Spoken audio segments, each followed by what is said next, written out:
Hello, gandang gabi. Sa ngayon po ay October 29, alas 9:45. Ang atin pong pag-uusapan sa ngayon ay umapila na si Digong Duterte sa Appeals Chamber sa decision patungkol sa pagbasura ng kanyang hiling na tanggalin na ang kaso niya, ibasura ng kaso niya dahil sa kanyang argumento nawala ng jurisdiction ang International Criminal Court sa kanyang kaso. O sige, habang habang nag-aantay tayo ng mga iba pang audience, magkwento-kwento muna tayo. Mamaya, pagkatapos ko ng vlog na to, ay isusunod ko yung maaring si Ben Tolpo ang papalit kay Erwin Tolpo. Dahil sa ma-disqualify na ito si Erwin Tolpo. So, yan po ang kahit na walang kawala test Tolpo, at least mas magaling na hindi hamak itong si Ben Tolpo kumpara kay Erwin Tolpo. So, anyway, may audience tayo. Paparami-ramihin pa natin ang audience. Siguro, magkwentuhan na tayo. Ang unang magkwento natin is this, no? Maliban kay Tolpo, mamaya i-vlog ko naman kung bakit si Ben Tolpo pwedeng pumalit kay Erwin Tolpo. Kasi halos sigurado ako na mananalo ako sa kaso kung pagpatanggal kay Erwin Tolpo sa Senado. Ano pang ating pag-usapan? Nais ko rin din bigyan diin yung nangyari na i-discuss ko rin ito, pero pang matalinong diskusyon ito.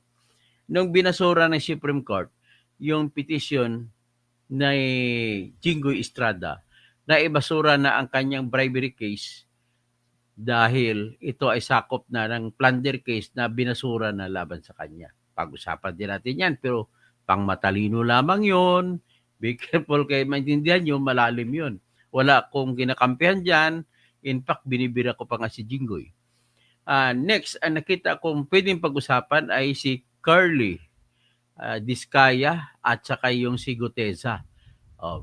Sunod-sunurin natin yon. At isunod natin yon. Wala rin ako dyan. Basta kung ano yung batas na nakikita ko na pwede mangyari para sa Pilipino na naghangad ng katarungan laban sa mga trilyon na pagnanakawan ay yan ating pag-usapan. Kaya Trillion March nga, mangyayari naman ang Trillion March sa November 30, araw ng ng kapanganakan ng isang dakilang proletariat, no? Yung pinakamatindi na yon nagtayo ng uama ng katipunan na walang iba kundi si Andres Bonifacio na pinatay din siya kagaya kay Jesucristo, kagaya kay Jose Rizal, pinatay din siya. So, destined talaga na magsakripisyo yung mga tao na mga bayani para sa bayan. So, yung mga matagal naman mamamatay, yung mga MD, madadamo, pinakamatandang kabatan sa Pilipinas, sa buong mundo. Walang iba kundi si Juan Ponce Enrile. So, ngayon, babati muna ako habang ako ay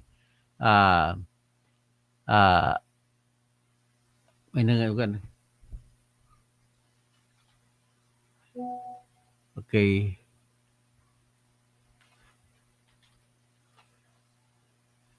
Meron lang nagana ko sa akin. So anyway, batiin ko muna si Virgie Piquero, OFW pension para sa nakawin na naman. Ganon nga. Sige, pag-usapan natin ng pang-apat ang OFW pension. Shout out kay Dorfor Max Diesel.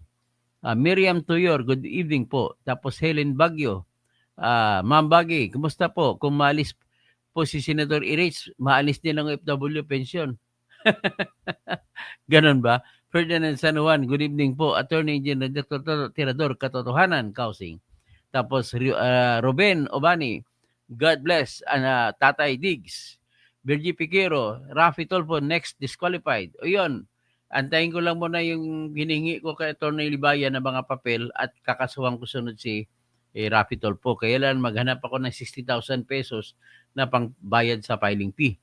Helen Bagyo, So, yan po ang ating pag-usapan sa ngayon is ito nga po, so pwede na tayo may nagtumawag ata eh. Hindi ako makasagot sa tawag. Pasensya na. Okay, so ngayon, ito po ang ating pag-uusapan. Ang masayang balita to para sa mga pro-Duterte ay nakasampa na po ng apila si Tatay Digong ninyo. Ang pangit naman ito sa mga anti-Duterte, iiyak kayo pag malaman nyo nag-apila. Bakit? Malaki po ang chance. Malaki po ang pag-asa na nakikita ng mga Duterte group na mananalo si Duterte sa apila. Kung ano, alamin nyo kung bakit.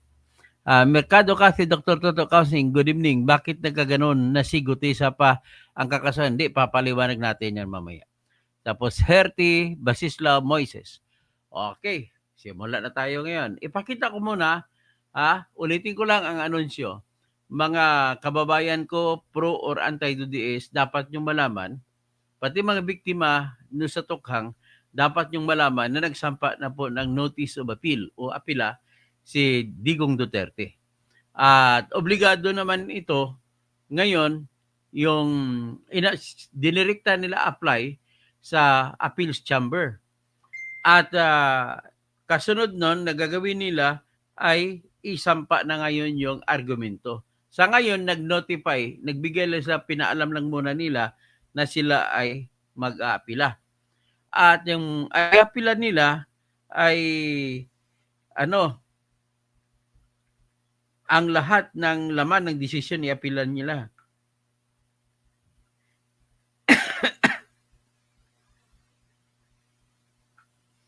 So, ngayon, natanda natin, bago ko sabihin na nag-apila sila, nais kong sariwain kung ano ang desisyon ng International Criminal Court Pre-Trial Chamber na kung saan binasura nila ang hiling ni Duterte na ibasura na ipatigil na yung paglilitis kasi nga wala ng authority ang International Criminal Court sa kanya.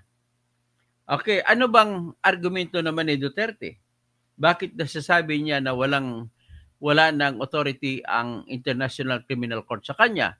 At itong argumento na ito ay hindi tinanggap ng pre-trial chamber. So, ang argumento ay ganito.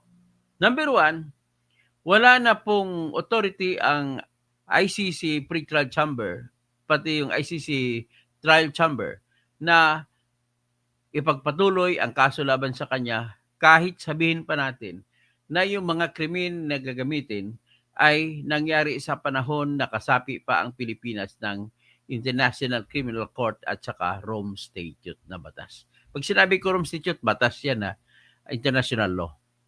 Isa sa mga maraming international law na nangyari. So, by the way, ang kanilang argumento na wala ay nakaangkla o nakasandal sa katotohanan na hindi nakasapi ang Pilipinas sa ICC.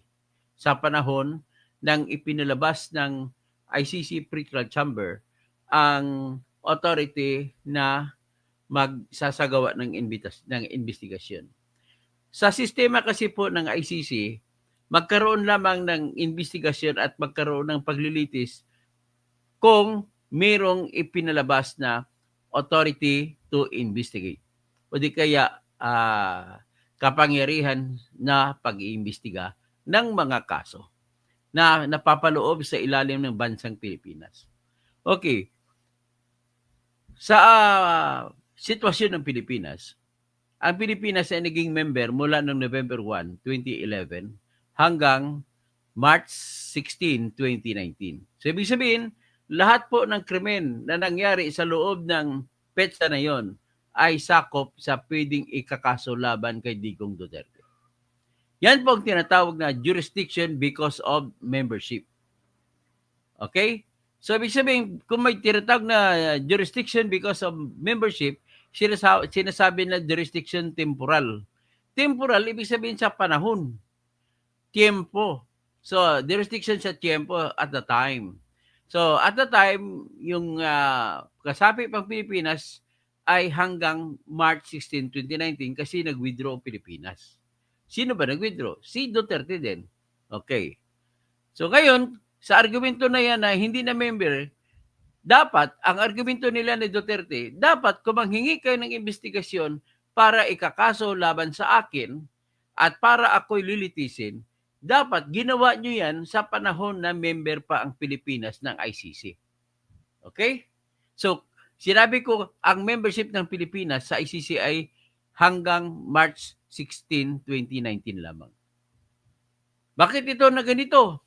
Kasi po, nag-withdraw si Duterte, nagsampa siya ng kanyang notice of withdrawal sa Secretary General ng United Nations noong March 16, 2018 na nag-withdraw na ang Pilipinas. Obviously, very obvious naman, in fairness naman sa mga biktima, ang withdrawal, parang pwede natin matatawag may bad faith din on the part of Duterte na bakit ayaw niya ialisin niya Pilipinas sa ICC. Which is, ito na ngayon, diretso na tayo ngayon. Ang pag-withdraw naman ni Duterte ay inaprubahan naman ng International Criminal Court, so wala tayong magagawa. At itong pag-withdraw ng Pilipinas mula sa International Criminal Court ay kinontra ito nila ni Kiko Pangilinan at iba pang mga senador sa Supreme Court. Ang kalaban pa nga nila si Tito Soto, Senate President. Biro mo noon na maka-Duterte si Tito Soto. Ngayon, anti-Duterte na siya.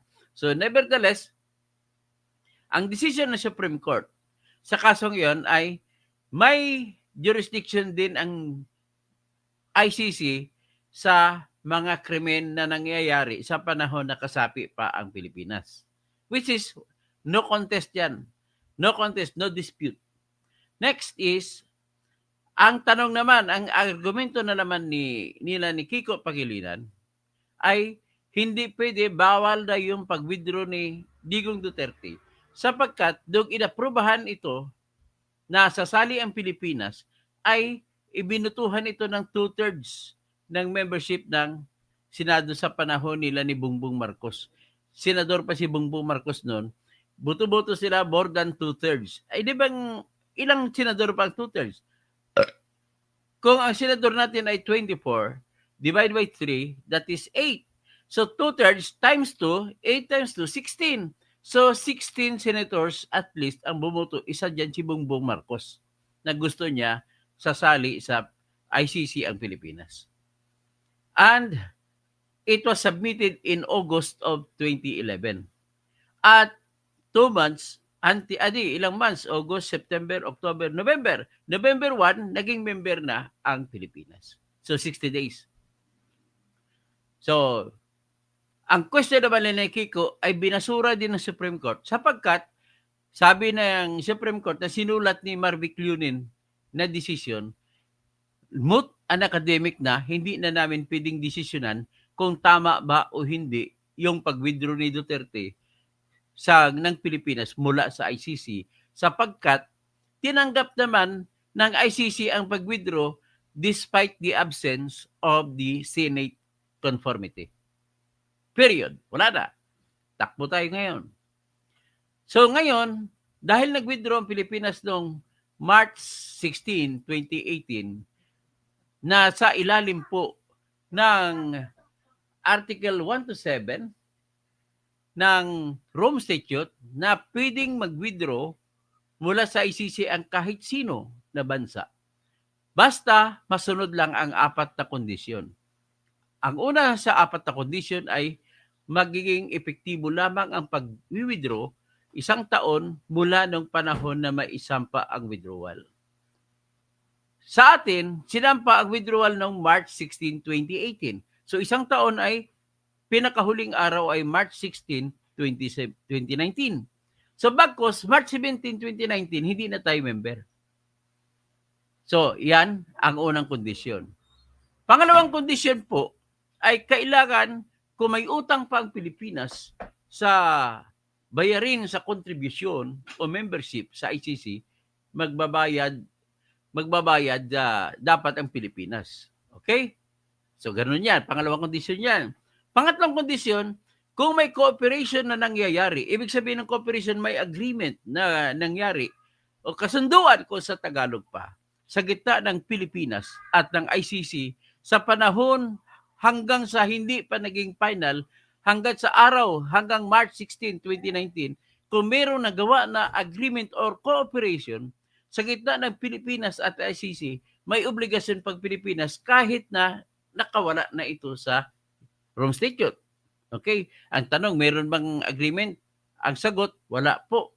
So, ibig sabihin, pang-apat na kondisyon, kung may any matter, kahit anong bagay na kinonsidera na ng korte, ICC, sa panahon na hindi pa naging epektibo ang withdrawal, ay magtutuloy pa rin ang obligasyon ng Pilipinas. Okay? So, ganoon. So, sa pagkos, ang argumento ng panahon sa kanila ni Duterte ay ganito.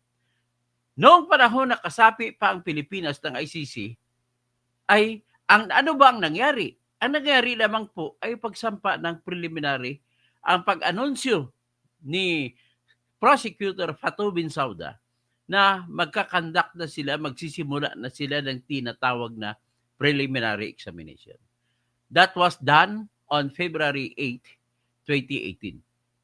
Nagtataka kayo sa akin, kabisado ko na pati petsa. Anyway, nevertheless, ay sabi ng kampo ni argument ng Duterte ay, because of that, hindi kasama, walang nagawa na investigasyon na authority na binigay para magsimula sa kaso ni Duterte. Ang preliminary examination ay hindi yan kinukonsidera ng korte kasi prosecutor lang yan ang naggumawa dyan. Hindi kasama dyan ang pretrial chamber court, appeals chamber court, at saka trial chamber court. Ganun ang argumento nila. So, ano ngayon? Ang argumento naman ng kalaban, ng prosecutor. Ang argumento naman prosecutor ay ganito.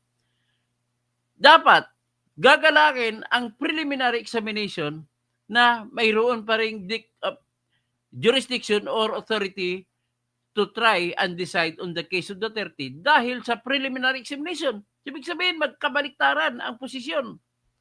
Isa pa ang posisyon ng sa Office of the Victims, Office of the Counsel for the Victims. Ang argumento naman nila, sila po yung tumatayong abogado ng mga biktima sa tukhang.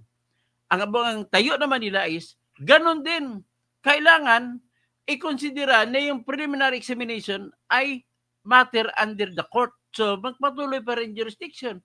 So, ganun ang positioning ng mga biktima, abogado ng biktima, at saka abogado ng prosecutor.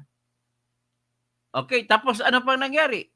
May isa pang position ang mga abogado ng biktima.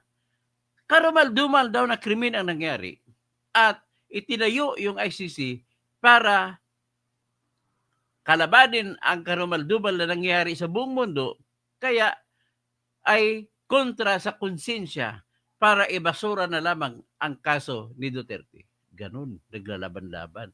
So, nagdesisyon po ang ICC na pwede pa rin, mayroon pang authority ang ICC sa kaso ni Duterte at ng kung sino man sa loob ng Pilipinas. Ang katwiran, sinunod ng ICC ang katwiran ng prosecutor at ng Office of Counsel for the Victims na ang preliminary examination na nagawa noong February 8, 2018 na sa loob pa ng panahon na member pang Pilipinas ng ICC ay sapat na para sabihin na matter under the court na ipagpatuloy ang jurisdiction sa paglilitis kay Duterte.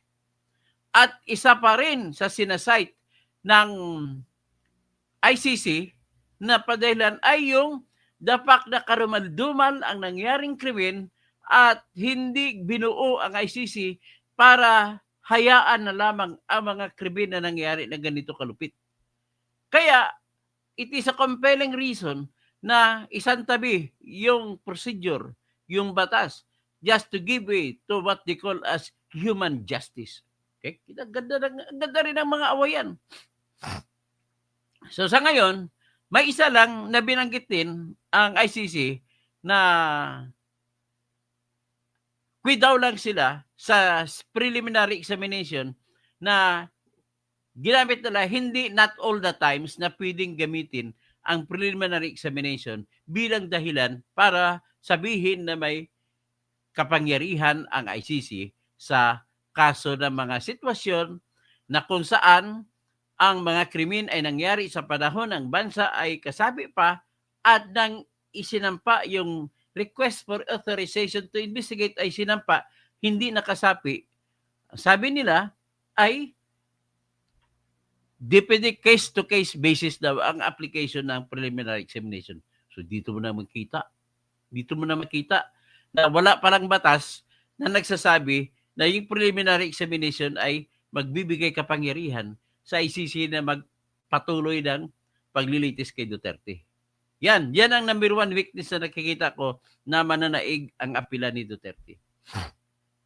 Nevertheless, yan din nakikita ko na aking ebidensya na sinasabi ko na biased ang ICC.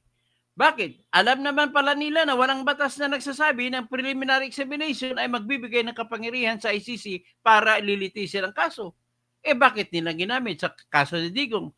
Bakit namimili sila kay Digong? Yan ang una kong sinabi sa comment ko na nagdi-discriminate yung ICC sa Pilipinas. So, pangit naman yan pag Pilipino ka, ang tingin sa iyo baba. Parang gano'n lang yan. Next, na aking nakita na rason, na sa akin lang yun, na rason, na pwede kong sabihin na nagkamali rin ng ICC o di kaya biased sila o discriminating the Philippines sila. Number one, bakit sila mag-authorize, number one, sa investigation na lampas na pag-file. Sinampa ni Patubin Sauda yung request for investigation or authority to investigate noong May 14, 2021. So, ganun ko ka-master ang date na nangyari So, you could just marvel how I mastered these issues. So, tinanggap ng ICC Pretrial Chamber ang application kahit late na ng 2 years. Kasi naging final na hindi tayo member, sinabi ko kanina, ay March 17, 2019. Isinampa ang request to investigate May 14, 2021. Mahigit 2 years na hindi member ng Pilipinas. So, yan pong unang tinatawag ko na discrimination na ginawa ng ICC. Besides, mayroong batas sa Rome Statute na nagsasabi sa Article 12 at 13, Article 13, na nagsasabi, pwede lamang makapagbigay ng authority to investigate ang pretrial chamber kung member pa ng ICC ang bansa kung saan ang investigasyon ay ang krimen na nangyari na laban sa akusado, ang akusado ay citizen pa ng bansang iyon. So, bakit pa nila binigyan? Ibig sabihin, pangalawang yan? Ay yung una, yung pagtanggap ng motion. Pangalawa, yung pagdesisyon naman ng ICC Pretrial Chamber na sige, investigate kayo. Hindi man lamang sinaalang-alang na hindi na member ang Pilipinas ng ICC. Kasi ang katwiran nila ni Attorney Kaufman, hindi namin kinukontra na may authority ito sa ang ICC sa krimen na nangyari dahil nangyari ito sa panahon na kasapi pa ang Pilipinas ng ICC. Pero kontra namin ang katotohanan na hindi na pwede kayo magsampa ng kaso sapagkat hindi na member. Kumbaga ba, para maintindihan yung puntos na yan, nais ko lang kayo dadalhin sa sitwasyon natin sa Pilipinas. Halimbawa, sa Lawag City, may RTC Lawag. May nangyaring murder doon. Pinatay. Kamag-anak ni Bongbong Marcos ang pumatay. Tapos, lumampas na ng 20 years. Kasi sa batas natin sa Pilipinas, 20 years mo lamang pwede isampa ang kaso. May jurisdiction, pero lampas ng 20 years. Kaya hindi na pwede tanggapin ng RTC Lawag ang kasong murder laban sa kamag-anak ni Bongbong Marcos. Kung meron man dahil lumampas na ang 20 years. In the same manner, itong atin naman, hindi na pwede tanggapin ang kaso laban kay Duterte dahil lumampas na sa araw na hindi na member ang Pilipinas ng ICC. Agree? See? Do you see it? So it is not a question of whether or not the crimes committed occurred during the time of the membership of the Philippines with the ICC. But the problem is, it is another thing if you will now file a case against Duterte for the purpose of trial. Hindi mo na ngayon magagawa dahil hindi na kasapi ang Pilipinas. Okay? So, ganun ang argumento ng mga abogado ni Duterte.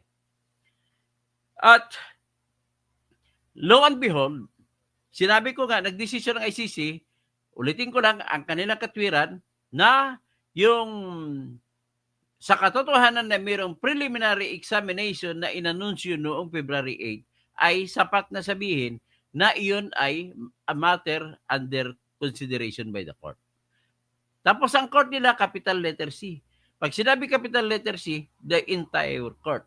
So, ibig sabihin, pumapayag ang pretrial chamber na kahit unilateral action lamang yun ng Office of the Prosecutor, walang consent na kinuha mula sa pretrial chamber, ay pwede nilang ikonsidera na matter under consideration by the court, hence magpatuloy ang trial. Ito na ngayon. Kinikwento ko na sa iyo, ang both sides. Hindi ako pro-Duterte dito sa aking lecture, hindi rin ako anti-Duterte, pinipresenta ko ang argumento ng magkabilang panig. Ito na ngayon, nagdesisyon, no? Sinabi ko na talo nga si Duterte, but then ito na ngayon. Nag-apila na ngayon ang abogado ni Duterte. Ipakita ko ang resibo na katunayan na nag-apila na. So ito po. Kasi despite the fact na lagi ako mag-lecture sa live ko, may ebidensya ko, marami pa rin nagsasabi na fake news daw ako. So anyway, hayaan mo na siya magsabi, ito po yung ebidensya ko na nag-apila ang abogado ni Duterte. Appeals Chamber, nakalagay. Itong sinampa nila. Ang judge dito ay 5. Si Judge Erdini Balsorin Damdin, siya ang presiding judge. Si Judge Tomoko Akane ng Japan. Si Judge Luz del Carmen Ibanez Carancha. Si Judge Salome Balonge Rubusa. At saka si Judge Gutsa Lord Kip Panidsi. Nako, ito po ang sinasabi ko. Na bakit sinasabi ko na malaki ang chance na mananalo si Duterte sa apila. Sapagkat, ang judge, isa sa 5 judge ay isa sa 2 judge sa unang apila na kumampi kay Duterte sa tanong kung may jurisdiction pa ba ang ICC sa Pilipinas o wala. So that's it. So ito, sa una, itong mamaya ko na balikan yan kung bakit ko sinasabi malaki ang chance ni Digong mananalo. So anyway, diretso tayo. Simple lang yun. It's a matter of ini-inform mo lang ang ICC na nag-apila, mag-aapila ka. So ito sinabi, paragraph 1. The defense for Mr. Rodrigo Roa Duterte in accordance with Article 82, paragraph 1 sa paragraph A, Rule 154, paragraph 1, and Regulation 64, paragraph 1 of the regulations of the court hereby submits its notice of appeal.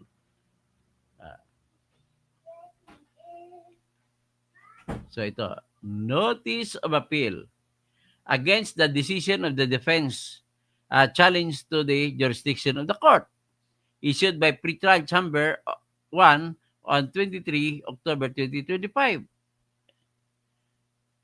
Okay. Number 2, pursuant to the requirements of Court Regulation 64.1, the defense hereby sets out the following information. A, name and number of the case. The prosecutor versus Rodrigo Roa Duterte. Number of the case is 1210125. Title and date of the decision being appealed. The title of the decision is Decision on the Defense Challenge to the Jurisdiction of the Court. Okay? Issued on 23 October 2025. Scope of the appeal. Ano ba ang lawak ng appeal niya?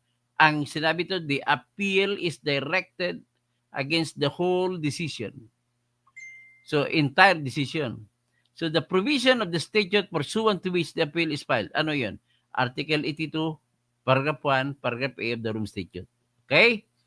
So, ito na ngayon. Ang relief prayer nila is to reverse the decision of the ICC pretrial chamber at saka find that there exists no legal basis for the continuation of the International Criminal Court proceedings against Mr. Rodrigo Rua Duterte and order his immediate and unconditional release. Yan. So, grabe. Kung manalo siya dito, automatic na may lalabas na si Duterte ngayon. Okay? So, ngayon, ang sinasabi ko na malaking chance, ito naman ipakita ko. Sa decision kasi, nung unang apila, na si Minardo Guevara pa nag-apila, dalawang judge na nagdesisyon na wala ng jurisdiction ang ICC sa Pilipinas. Ito po yun. Makita nyo, dissenting decision. Okay? So nakita nyo, dissenting opinion of Judge Perin de Britsambaut and Judge Lord Kipanidsi. Ayan. Isa siya sa dalawa na nagsabi na wala ng jurisdiction ang ICC. So kung wala ng jurisdiction, kailangan nyo na lang ng dalawa na kakampi para mabaliktad ang kaso. Naku, Diyos ko. Ano ba ang katwiran ni Judge Lord Kipanidsi at ni Judge Perin de Britsambaut na bakit wala ng authority ang wala ng authority. Sino tinatawag mo? You calling on? My daddy. You speak. Is looking for his dad. Hello, my daddy. Oh, hello. Go home. You go home late now, Daddy Joy. Okay, sige. Well, let's go vlogging. Grandma, Daddy, I sleep Grandma room, Daddy Joy. Because I want the mommy's me, mamaya, Daddy Joy. Okay. So sabihin ko lang, sinabi ko na ipakita ko yung rason ni Judge Lord Kipanidsi na member sa ngayong court, sa appeals court, na bakit sinabi niya na wala ng jurisdiction. Ito po. Ipakita ko ha. Ayan ha. Pumayroon si Judge Gutsa Lord Kipanidsi. Ayan.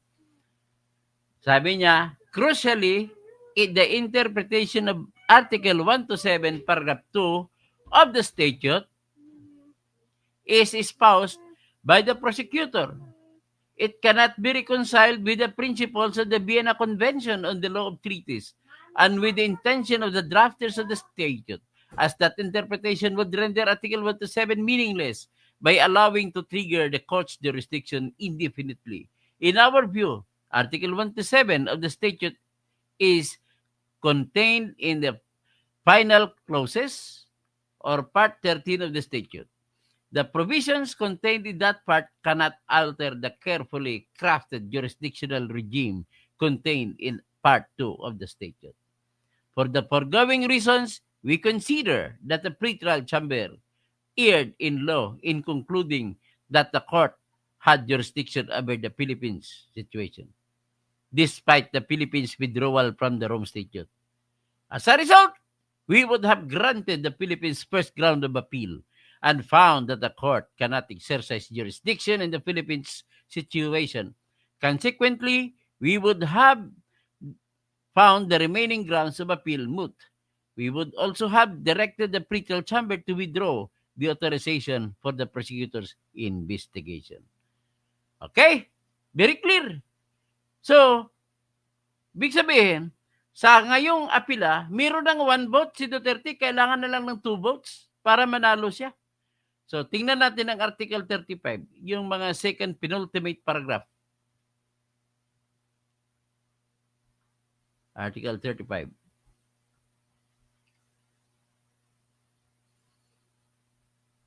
Okay, 35. As to the second limb of the above-mentioned sentence in Article 127, Paragraph 2 of the statute, we consider the prosecutor's preliminary examinations are not a matter under consideration by the court. We consider that the prosecutor's preliminary examinations are not a matter under consideration by the court, within the meaning of Article 127, Paragraph 2 of the statute, and that a situation is only under consideration by the court once a pretrial chamber authorizes the investigation. Yun lang. Only the investigation can be considered as a matter under consideration by the court. So sabi niya, this is largely due to the informal nature of the preliminary examination, which do not carry sufficient weight for engaging the court's jurisdiction. In the absence of a pretrial chamber's formal authorization of the commencement of an investigation pursuant to Article 15 of the statute, we consider that the last sentence of Article 1272 of this statute cannot be relied upon to extend the prosecutor's power to submit an Article 15 Paragraph 3 request beyond the time the withdrawal has become effective. See? Nakita nyo na? So ngayon, pag narinig nyo, nakita nyo itong sinasabi ko, ang mga makadidiis po, papalakpak na. Ang mga anti-DDS, ano na, babanatan nila si Dr. Kausing. Didiis ka. Let us be professional in dealing with this situation. Ha? Parang ano yan eh, parang isang kanta. Naalala ko eh, Victims of Black. Ano yan?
Nawala ako sa ere.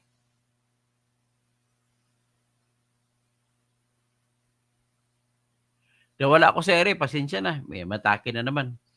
Ang last na lang line na sinabi ko ay dahil ang isang judge sa ngayon sa appeals chamber na si Lord Kipanidze ay isa rin sa dalawang judge na nagpabor sa Pilipinas doon sa unang apila, delikado na ngayon ang mga kakampi ng anti-Duterte.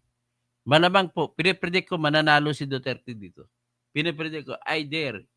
So magalit na kayo sa akin, magalit. Basta ang sa akin lang, yung akin lang na legal opinion dito, base po sa aking kaalaman sa batas ng Rome Statute, halos 100% na po ako sure. Mananalo si Duterte. Pero pagbigay pa rin natin ng anong iba. Okay? Tatawagin ko na lang kayo. So, sige no. Mag-shoutout na ako. Helen Baguio, Bergie Piquero, Ferdinand San Juan, tapos Helen Baguio ulit, Miriam Tuyur. Good evening. So, Bergie Piquero, OFW Pension Fund. Ano ba yung OFW Pension Fund? Para nakawin na naman. O saan ba yan? Nakagilapin natin. Doro Formax, Diesel. Shout out po, Dr. Toto Kausing.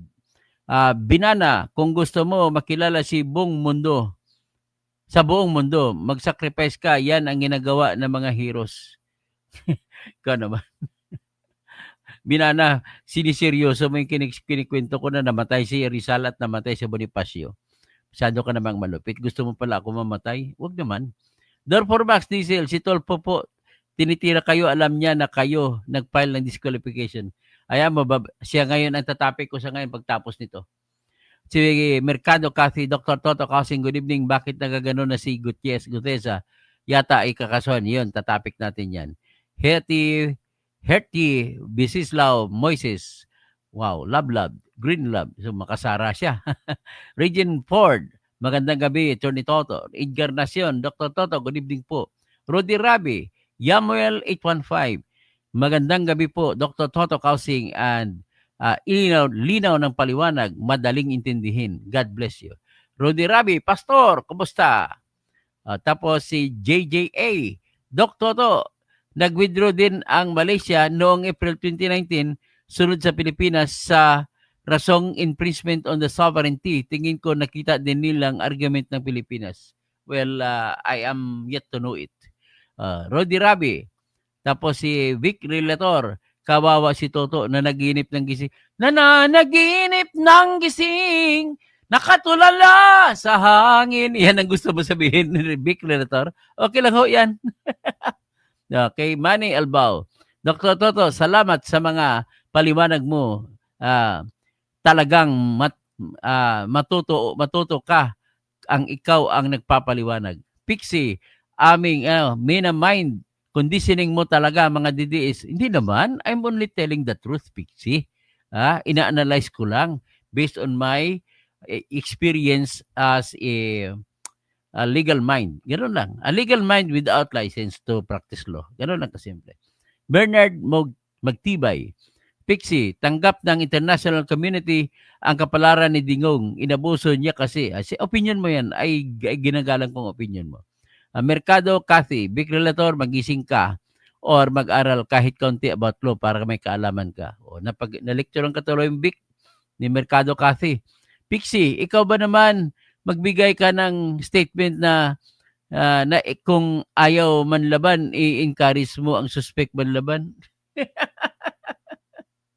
Ay, ikaw naman, hindi pwedeng tanggapin yan bilang ebidensya laban kay Duterte. Totoo yan, sinabi niya yan. Pero hindi mo pwedeng tanggapin. Bakit? Hindi naman ibig sabihin na inuudyok mo ang mga pulis na pumatay. Romel Bengson, naimbang karabi, kada kayo amin, mga kabsat ko. Andrea Guico, watching from Singapore. Virgie Piquero, watching from Hong Kong. Andrea Guico, salamat po sa iyong padala. Magpadala din kayo sa akin. Pixie, kahit ano pa ang paliwanag mo, Toto, baka makulong pa si Digong. That's your opinion. Pero ang opinion mo po ay hindi po kasing ganda ng opinion ko kasi po ako'y nag-aral sa law. Kayo po ay wala kayong pinag-aralan sa batas ng Rome Statute. Sa Van Seekers, Dr. Toto Kausing, ano na nangyari? Saan po? Perforio Serrano, watching from Iceland. Wow, ang ganda sa Reykjavik Joseph Problesa, picking kalbo, picking vlogger, at disbarred ka na. Okay lang ho yan. Si Erwin parang di siya bend the law. Okay lang. And then, Anonsi, ICC, no jurisdiction, illegal and political detention, delaying justice, only human rights violation, free release, and bring home to the Philippines, Senyor Rodrigo Roa Duterte. Anyari TV, Jenny Hernan, may tatalo pa ba sa kapangyarihan ng Diyos? Diyos po, wala na makatalo dyan. Anyari TV, gandang gabi sir. Nakatamina, Senyor Sonia Serdenia Baltasar, dito kakinig kay attorney. Salamat po, Mamo. Pixie, kunbanwa lahat naman ng tao na makasalanan, pero wag mo naman tawagin na stupid God. That will not be used as evidence against Duterte. JJA, Pixie, colonial mentality ka. Anong international community pinagsabi mo? Ang gusto ng Pilipino dapat manaig. Pupunta ako sa patas na eleksyon kahit sino ilaban mo sa Duterte, talo. Tama nga. Ako, inaamin ko na. Kahit ako tumakbo, talo na ako dyan Virginia Pere, thanks so much po, Dr. Toto. Good explanation. watching from England. Willa Baliw, 1.7 trillion vanishes from the Philippine Stock Exchange because of flood control projects. Roger Kahayagan, Attorney, bakit favor ka sa mga Duterte? Hindi naman siya favor. Favor lang ako sa batas at nagkataon po ang batas ay pabor sa Duterte. Okay? Ganun lang po yan. Roger Kahayagan, nakalimutan mo pala. Hindi ko nakalimutan si Percy Lapid. Hindi naman po, wala man naman po koneksyon si Percy Lapid kay Digong Duterte. Mind you, katotohanan po, ebidensya hawak ko, si Bantag lang talaga tinuturo. Wala akong magagawa, si Bantag lang tinuturo. Walang nakaturo kay Digong doon. Johnny Hernan, kahit nga kaaway ko si Boying Rimulya, sinasabi ko si Rimulya, wala siyang kinalaman kay Percy Lapid. So Johnny Hernan, Pixie, demonyo ka kasi may mata ka pero hindi mo nakikita ang mga nagawa ni Duterte. Pixie, wala kayong magagawa. Sumali kayo sa ICC pero ginawa ang crime. Member, tayo 2019 nag-withdraw. Hindi, 2018 po nag-withdraw, Pixie. Ikukorek kita, ha? Okay, Perny Pinto, Senior. Good evening, bossing. Laban, kabayan. Miriam Tuyor, Roger Kahayagan, hindi po siya pabor sa mga Duterte. Pinapaliwanag niya kung ano ang laman ng bagong nilanas. Di ba, pinapalabas ko magkabilang panig. So, Miriam Tuyor, Pixie, Toto, hindi ka naman international lawyer. Wag mo na, Pixie, hindi yan rason kung hindi ako accredited international lawyer, hindi yan rason para pigilan mo ako magbigay ng matalinong opinion. Okay? Mary Jane Andrade, loud and clear. Thank you, Idol Koya Toto, Terador, Bansay, Kura-Kura. Miriam Toyor, tawa ko sa iyo, Pixie. Kanina ka pa ba nakinig pero wala ka naman ulirat. Jeffrey, nawala nga ako kanina. Pasensya ka na. So, inshallah, Dr. To. Pixie, ang mga DDS vlogger ngayon nagkukunwari na hindi na sila DDS para parang si Metran o si Dado, hindi sila DDS. Hindi naman po talaga DDS. Nagkataon lang yan sila na naniniwala kay Duterte. Dalawa pong klaseng tao naniwala kay Duterte, yung mga DDS na talagang diehard at saka yung hindi DDS. Ganon, okay? Lalaine Teronebo. At saka wala namang masama kung maging DDS. Tawagin mo kung DDS, okay lang sa akin.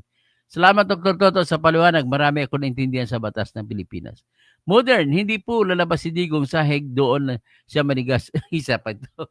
Hindi pa nga wala pang apila, nag-aapila pa lang. Hindi naman siya pinalabas.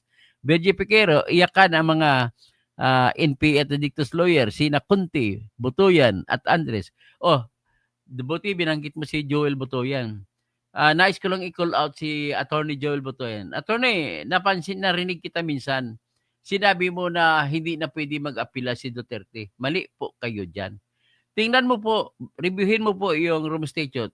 Sa Article 82, Paragraph 1, Paragraph A, nakasaad dyan na karapatan ng akusado na natalo sa usaping jurisdiction, karapatan niya umapila doon sa appeals chamber. Okay? Yan na po, Joel Butoyan. Amigo, alam ko, Ilonggo kay, kapariho ko. Miriam Toyor, nawala ang signal. Okay, Jeffrey, nga. Anyway, kanina pa naman nawala. Takot din pala matanggalan ng pension ang mga bano na sundalo. Hindi po. Pag tinanggal mo yun, magkipag-rebeldihan na yan. Dapat idaan sa tamang usapan. Wala nga pa ilalim, di ba? Bergie Piquero, okay, hanggang dyan na lang, no? Meron pa pala iba.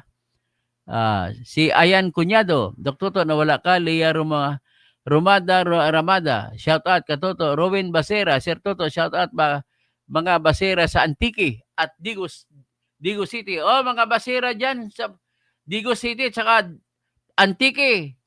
Mayat nga gabi, kaninyong tanan. Miriam Toyor, thank you po, Dr. Toto, sa paliwanag mo. Modern, fan mo po ako, Sir Toto, noon pa, ganun ba, Modern? Pasensya ka na, Modern, ha? Kay Rafi Tolpo Pulandit, good evening. Romel Bengson, Dr. Toto, bakit di Gutesa? Mamaya, sa sunod kong topic, si Erwin Tolpo, sunod Gutesa, ha?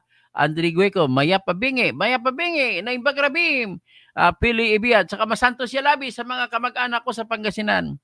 Kay Jaime Aquino, kay Marmy Bautista, sino pa sa Pangasinan? Kay General Karabat, okay, Dong Kalugay, Mayor, Sa Suwal, Pangasinan, Feli Ibiya, Dr. Toto, you give us an inspiration about this case of PRRD. More power to you and thanks for your knowledge to share it with us. Bukid Book, congrats attorney, may waranto kay Senator Tolpo. Yan, gusto ko sunod, waranto. Jack Bautista, ang tagal mo na wala, matagal ba ako na wala? Pasensya na kayo. Inaalat kasi ako, marami kong kaaway eh. Miriam Arson, assalamualaikum. Alaikum assalam, Miriam. Thanks po sa paliwanag mo. Silent viewers mo ako. Allah protect us. Yes, Allahu Akbar. Allah will protect us. Just pray palagi kay Allah.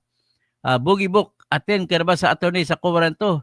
Opo, tuloy-tuloy na yun ang Kuwaranto. Wala na makapigil sa atin yan. Joseph Roblesa, ikaw kasing talo ka naman sa Kuwaranto versus